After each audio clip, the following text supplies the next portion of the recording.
Hari ni Pak Su nak kongsi sedikit tentang teknik membaca ya. Teknik membaca ni ada berbagai-bagai jenis dan bergantung kepada tujuan kita membaca ya. Baik, kita tengok teknik yang pertama ya, yang pertama iaitu teknik skimming dipanggil. Teknik skimming. Teknik skimming ni adalah satu teknik di mana kita membaca secara cepat, secara laju dan melompat-lompat ya, secara melompat-lompat. Kita tak baca perkataan demi perkataan, ayat demi ayat, pendengaran tidak. Kita baca cepat, laju dan melompat-lompat. Katalah kita ada satu tajuk dalam buku teks, ada 30 buku surat ya. Kalau kita guna teknik skimming ni, kita mungkin baca dalam 3 atau 4 minit saja habis ya. Baik, tujuan kita membaca gunakan teknik skimming ialah untuk mendapatkan gambaran keseluruhan. Gambaran keseluruhan yang terdapat dalam sesuatu tajuk atau topik tu. Jadi kita nak dapatkan satu idea keseluruhan. Kita nak tahu topik ni cerita pasal apa ya. Baik, macam mana cara kita nak membaca secara skimming ni ya?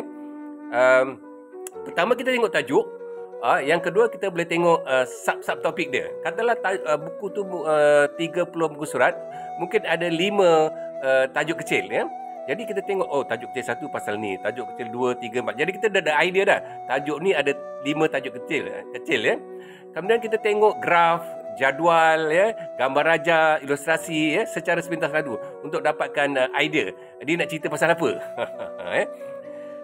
Dan kemudian kita juga boleh membaca, kalau ada satu perenggan, kita baca ayat yang pertama setiap perenggan ya. Ayat yang pertama setiap perenggan. Kalau katakan ada banyak perenggan, kita baca ayat yang pertama saja ya. Ya. Jadi kita baca cara macam tu, tujuan kita ialah untuk dapatkan gambaran umum ya, gambaran keseluruhan tentang apa sebenarnya pengarang nak cerita ya dalam topik ini ya.